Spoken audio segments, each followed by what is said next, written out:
T-Bone and Weasel. What are they? Coming November 2nd on TNT.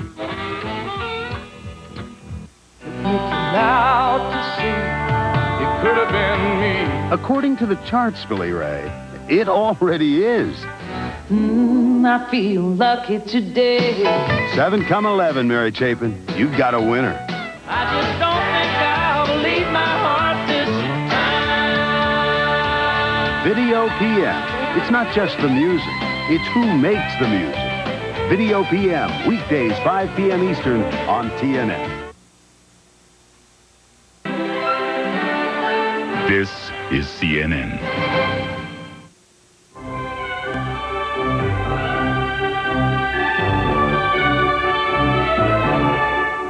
Weekend Review is just ahead, but first here's a quick look at our top stories. Bill Clinton has widened his lead according to one presidential poll, but he continues to campaign hard with only 2 days until Election Day. So hard, in fact, that Clinton's speech in Cincinnati today was cut short by a sore throat. I don't... bad, huh? It's bad. I'm going to let Hillary say something. But I want you to remember, we fought for a year. We've got 2 days to go. My voice will be better by this afternoon, and I'll be there Monday. I'll be there Tuesday. Fight on. Don't give up. Go! In addition to the rally at Cincinnati's Riverfront Stadium, the Clintons attended services at a local church in Ohio. Later today, the Clinton campaign flies to Pennsylvania and then to New Jersey. Sunday's CNN USA Today Gallup tracking poll of likely voters shows Clinton moving to a 7-point lead over President Bush. Clinton has 43% and Bush 36%. Yesterday's poll showed Clinton leading Bush by just 3 points, which is the poll's margin of error. Independent candidate Ross Perot trails by 15%, gaining 1 point since yesterday. A poll of registered voters shows Clinton with a 9-point lead. That is, anticipating all registered voters will vote, which is unlikely. President Bush is vowing to continue his attacks on Clinton's character and trustworthiness. Bush says those attacks will not be obscured by revelations about his involvement in the Iran-Contra affair, because Bush says he has told the truth. And he says he can win on Tuesday, regardless what the polls show. I'm delighted that the campaign will end, and I still feel very confident of victory, because I believe the polls have just been totally out of whack, and so I've just driven down on the message, economy, which is better than people have thought, and they're now seeing that. And then I think trust and character. I believe that's why I'm going to win, is people are going to say, look, and they made some mistakes, but we trust him with the major problems of this country, trust him with the crisis if it arises, trust him with our families. Bush is campaigning today in Wisconsin, Michigan, Connecticut, and New Jersey. Bill Clinton is visiting Ohio, Pennsylvania, and New Jersey, and Ross Perot is in California for rallies in Long Beach and Santa Clara. A busy weekend for Ross Perot. Campaigning in Kansas City, he had a simple message to voters on how to create a November surprise. Perot says, ignore the pollsters and make up your own minds. He is also sharpening his attacks on Bush and Clinton as Election Day draws near. The Weekend Review is coming up next, and don't forget our special edition of Newsmaker Sunday. Representatives of the major presidential candidates will answer questions from viewers' letters. The show starts at 2:30 Eastern. We'll be back right after this.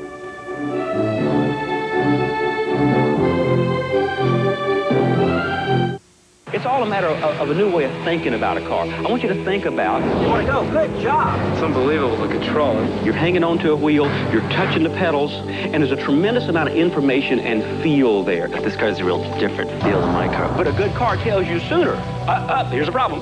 You're feeling the car riding down the road, you're hearing the motor riding down the road. There's no surprise. It felt like I had control of the car instead of the car having control of me. A better driver, the ultimate goal of the ultimate driving machine.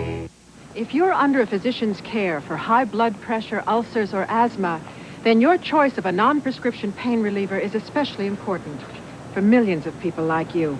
The one doctors recommend most is Tylenol. Gas pressure means pain and bloating. And the way doctors see it, your best choice for relief is Mylanta Gas. It has the best medicine for gas. A blind lady has been attacked again. Imagine living in a world There is a bad man out there. where light never penetrates the darkness, Why does he want to kill me? where you're never sure if someone is watching If he's in the room with her, she's dead. and waiting, There is no serial killer. where reaching out can be a matter of life or death. Jennifer 8, rated R. Starts Friday, November 6th at theaters everywhere. Today, weeks ago, his critics had written him off, but a sudden surge has Bush gaining ground. Can the Republican momentum continue before time runs out? President George Bush, the guest on Newsmaker Sunday, today, 5:30 p.m. Eastern on CNN.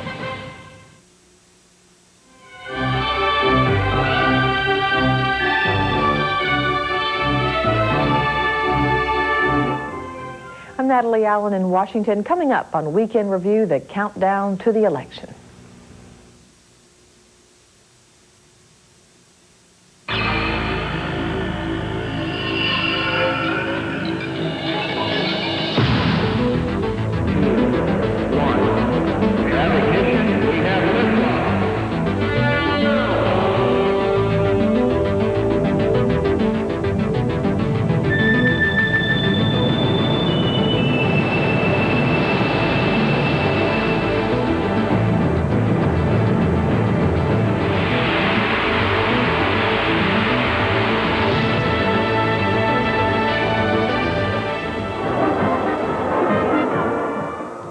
With 2 days to go before the U.S. presidential election, the race is getting tighter and nastier.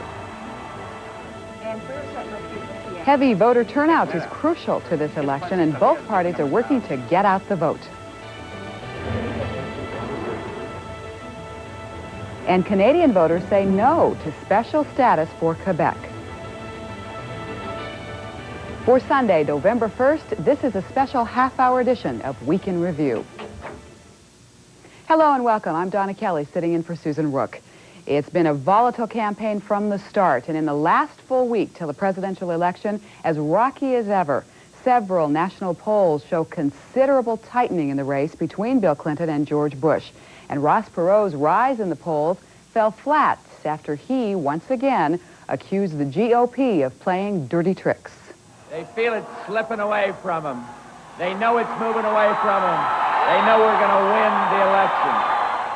I am not at all surprised by this. I mean, this guy's been out there for 2 months making up charges about me. Late in the game, the gap narrowed. National polls suggest Bill Clinton and George Bush are in a horse race after all. You're talking to a guy that berated the pollsters when they were looking horrible about a week ago or 2 weeks ago. You're talking to a guy that was written off by the talking heads in the national media. So I think it might be inappropriate to try to analyze the polls when they're looking very, very encouraging. I think you can always expect the race to tighten. You know, Bush won 40 states in a landslide victory over Dukakis with about 8% victory. He had like 53.7%. So American presidential elections are not decided by huge margins. And so I always thought they would tighten. But I think that what I have to do is to keep making the case for change, to ask people to imagine what in the wide world could come out of 4 more years of Bush and Quayle and what we represent, Al Gore and I. Way back in third place, Ross Perot dismisses the polls altogether. See, I've still never met anybody that's talked to a pollster. I wonder who they talked to. Along with the shift in the surveys, the campaign dialogue shifted this week. Bush started talking more about the economy, seizing on a report of stronger than expected economic growth from July to September. You have now 6 straight quarters of growth in the United States, and yet the Democrats keep telling us that everything is going to hell, and they're wrong. They are wrong. But Bush did not mention that consumer confidence dropped again, and employment and industrial production are still lagging. Let's welcome the next president of the United States, Bill Clinton. The economy has been Clinton's campaign trump card. But this week, he delved deeper into the character issue, trying to turn the tables on Bush on the matter of trust. Clinton pounced on information released this week from a second indictment against former Defense Secretary Caspar Weinberger. That information seems to be directly contradicting Bush's claim that he was out of the loop on the Iran-Contra affair. President Bush says this election is about trust and character and judgment. he has seriously called into question those issues and now has to answer your questions on all three counts. Bush aides say that's political hogwash. The closer the race and the closer to Election Day, the more the mud seemed to fly. My dog Millie knows more about foreign affairs than these two bozos. Well, all I can say is Bozo makes people laugh and Bush makes people cry, and America's going to be laughing on Tuesday.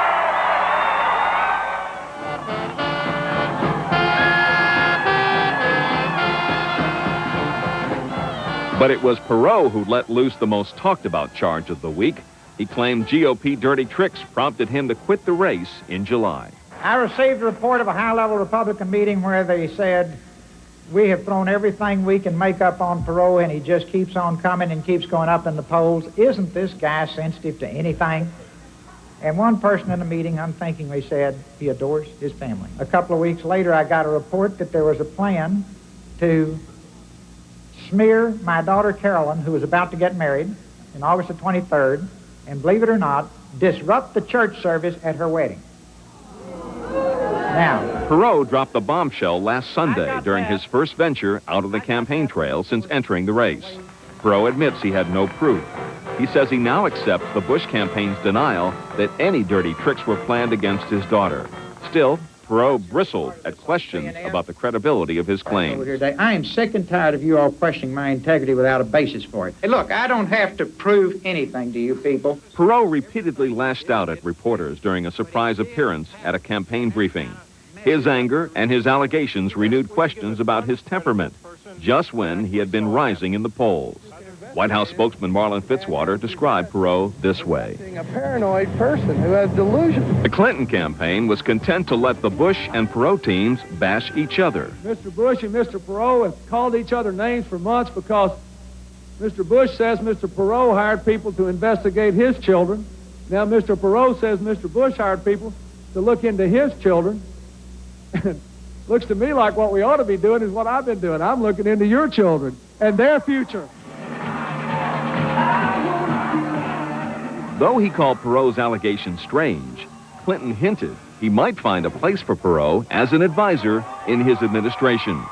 This week, both Clinton and Bush talked more about what they'd do if they win the White House. Clinton announced he'd pump more money and more effort into the battle against AIDS. I want to appoint one person, one man or woman, to oversee and coordinate all federal efforts related to this issue. The President of the United States. Bush spelled out his priorities for the first 30 days of a second term: jobs, trade, and health care. And the president said he'd move right away to break the gridlock in Congress. I plan to use the time from November 4th through convening of the new Congress to meet with all the new members of Congress, regardless of party, and to shape a legislative package in a way that will guarantee swift passage. For all three major candidates are running out of time to win over voters.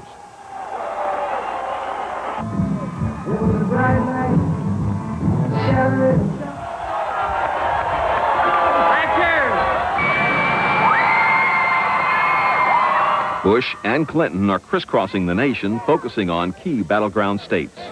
Perot also is making some selective campaign stops. Soon, the contest will be out of their hands and in the hands of the American people. For Week in Review, I'm Brian Christie. Taking a closer look at voter registration drives. In a year when Democrats are trying to unseat a Republican president, voter turnout is extremely important. However, the GOP says a heavy turnout would help them too. We take a look at the strategies of both parties. In the end, all of this comes down to this. This is the American democratic process at work in suburban Atlanta. Hi, I'm Trudy Brown. I'm calling with the Democratic Party at Atlanta headquarters on Greenbrier. These are the offices of the Unified Democratic Party Get Out the Vote division. They told us they're expecting high voter turnout. Well, if those that predict are correct, it's going to be a record crowd coming out. we see the numbers exceeding over 50%. They worked up until the deadline to get people to register, and they did it in record numbers. Now these staffers and volunteers plan to work right up until election time to get people to the polls. Well, we've got a very elaborate system in place through the GOTV Get Out to Vote efforts with the Unified Democratic Campaign, where we're working with all of the candidates. And we have put into place a system in which people can call our office, and there will be rides to the polls, door-to-door efforts in order to make sure that people who otherwise would not be involved are going to be contacted. We're going to be knocking on doors in the streets, too. And they say the increased expected turnout is good news for their man, Bill Clinton. When the people vote, when they come out, they will vote Democratic, okay? When the low turnouts, when you have low turnout, that's when you get the Nixons, the Reagans, and the Bush. We blame ourselves for having Reagan because we didn't come out to vote. Across town, in not-so-spacious surroundings, members of the Human Rights Campaign Fund, a gay and lesbian political action group, echo those sentiments. For the first time in the group's 12-year history, they have endorsed a candidate, Bill Clinton. Well, for once, we have a presidential candidate who's really directly speaking to our issues, who supports our issues, and who we sort of, as a gay and lesbian voting bloc, are pulling together to support. They are enthusiastic about their man, but traditionally, gays and lesbians have not voted as a bloc. Willard says this year will be different. And there's been such a shift in Republicans supporting Governor Clinton in this election that we really do expect that we actually have a bloc vote of about 25 million to offer to this election. The Atlanta branch of Willard's group registered 3,500 people to vote in the month of September alone.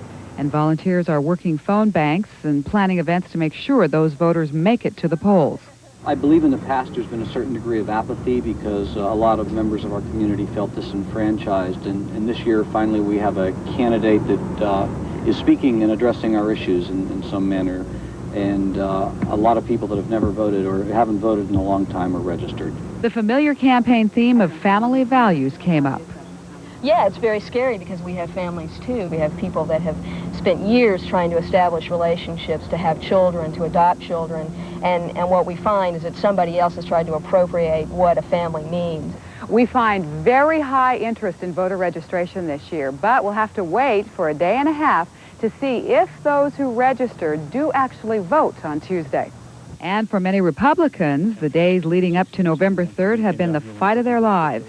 David Carney, the national political director for the Bush Quayle campaign, says he expects a high voter turnout, and that, he says, will be good for the president. I think the higher turnout generally will be good for us, and that's counterintuitive to what a lot of people are going to say.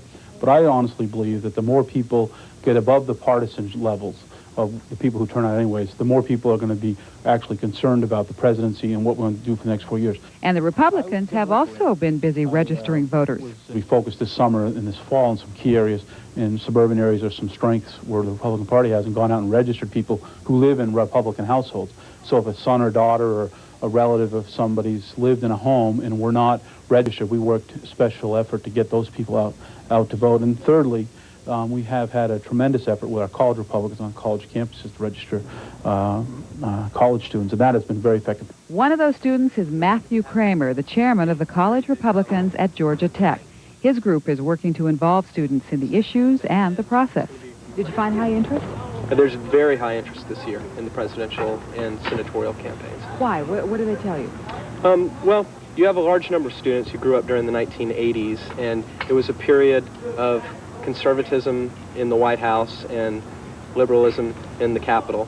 And because of the popularity of Ronald Reagan and his re-election, they don't really feel like their vote would have pushed it one way or the other. But now, since the election looks to be much more competitive, I think that is getting students more interested in the political process.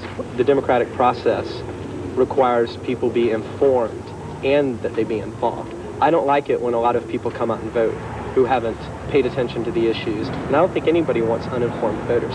So what we're trying to do is give people information about the candidates.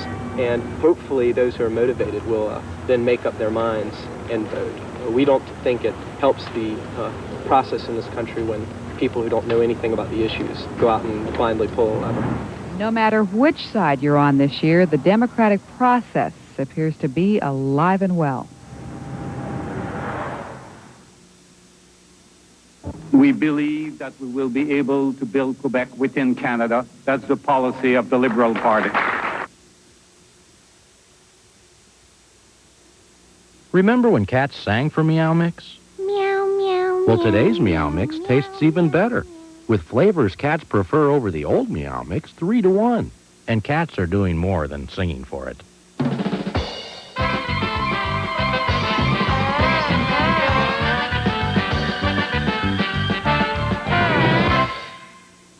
Meow Mix. Tastes so good, cats ask for it by name. Meow. To say the least.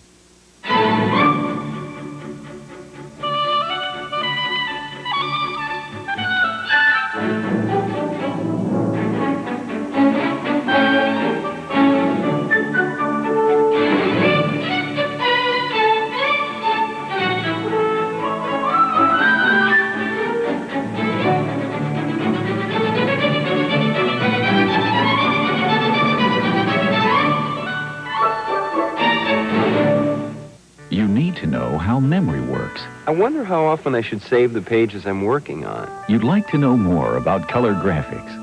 You need to know how Windows work. Are these windows going to change my original document? You'd like to know the difference between personal computers. For everything you need to know and would like to know about computers, there's Understanding Computers from Time Life Books. Call now to examine your first book, Computer Basics, free for 10 days. Keep it and pay just $14.99. Then other books will follow. Cancel anytime. You'll learn the terms they don't explain in computer magazines or manuals to make learning about computers easy, even if you've never used one before. Whatever you need or would like to know, Understanding Computers begins with Time Life Books. Call 1-800-421-9200 to examine Computer Basics. Keep it for $14.99 plus shipping and handling. Use your credit card today and get this calculator watch free. Return the book for a refund if not satisfied. Call 1-800-421-9200. On Monday, a majority of Canadians voted no against a plan that was supposed to mend long-standing rifts in the nation's fabric. The constitutional changes were to give French-speaking Quebec special status and grant more power to smaller provinces and native peoples. Aboriginals were bitterly disappointed by the defeat and say they're tired of second-class status. Quebec separatists celebrated the defeat because they want to form a separate nation. The western provinces voted no for the opposite reason, because they do not want to give Quebec or natives any special status. The solutions that we thought that we had found to these issues and others are now lost. The Charlottetown Agreement is history. Prime Minister Brian Mulroney had pushed hard for the agreement signed in Charlottetown, that's the provincial capital of Prince Edward Island.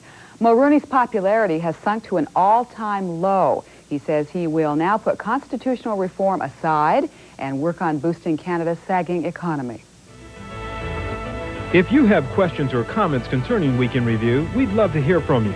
Address your comments to Week in Review, Post Office Box 105366, Atlanta, Georgia 30348 5366.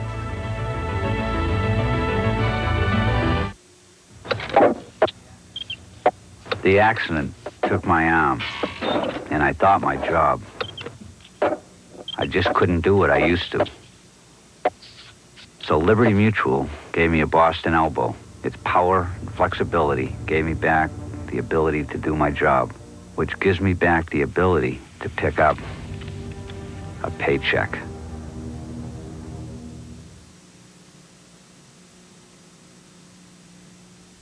What the airlines did for travelers up here, Sheridan is doing for travelers down here. Introducing Sheridan Sure Savers, a revolutionary program that makes travel less expensive. 3 simple rates from 5 to 50% off. The airlines got people traveling again. Now Sheridan makes sure they get a great night's sleep. We spent $1 billion, so you'll feel like $1 million at Sheraton Hotels. Call us for Sheridan Sure Savers. Wait, don't adjust the color on your TV. These are Florida oranges, and this is as orange as they get. Now, while some people look for oranges that are very, very orange, Florida oranges are sometimes a little yellow, even a little green. But inside, Florida oranges are rich, ripe, delicious. Outside, this is as orange as it gets. Inside, you can't get more orange. So get fresh Florida oranges this week at your favorite supermarket. Tears of pain, tears of joy. But when your eyes are dry, soothe them with the tears of Murine. Closer to your own tears than other leading eye drops or artificial tears. Murine, natural tears formula. When trying to sum up this year's presidential campaign, the words unorthodox, unusual, eclectic, or just plain strange come to mind. We've put together some pictures to refresh your memory. And let me tell you right from the start, and right from the heart, I know we're in hard times, but I know something else. This will not stand. I'm here for one simple reason. I love my country. I have concluded that we cannot win in November. I believe it would be disruptive for us to continue our program. I thought he had more guts than to drop out this early. You're right phonetically, but what else? There you go. All right. There's been a tad of speculation about my future, so I wanted to meet with you today to explain what I'm going to be doing and why. Join us, work with us, win with us, and we can make our country the country it was meant to be. Hey! Ding, ding, ding! Keep hope alive! Keep hope alive! Keep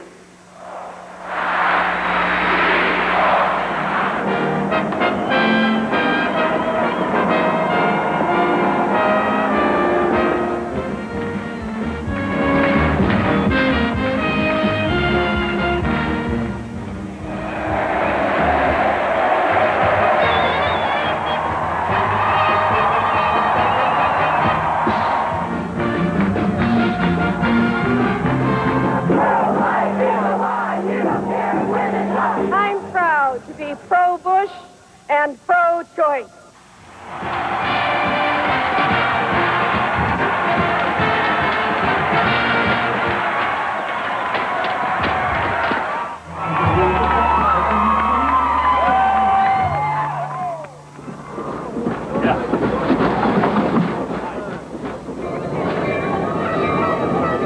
I was relieved that year when I saw that my number was 311. Not because I didn't want to serve my country, but because I believed so strongly that our policy in Vietnam was wrong. I still believe that. Well, I would like to thank the Vice President. Now, Murphy Brown, listen closely, because I'm only going to say it once. You owe me big time. Volunteers in all 50 states have asked me to run as a candidate for President of the United States. Jim Stockdale, our vice presidential candidate, and I are honored to accept their request.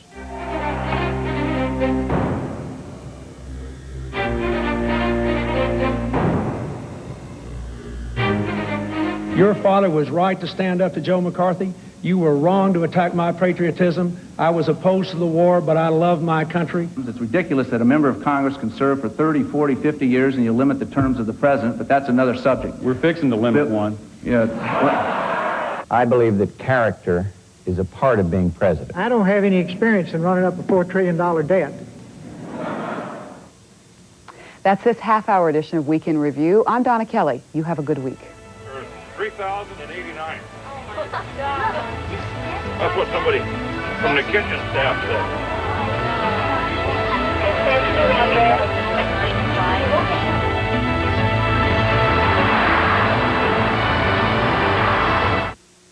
On Election Day, CNN encourages you to vote and to watch your vote count. Stay with CNN for continuous live coverage beginning Tuesday at 4:30 Eastern.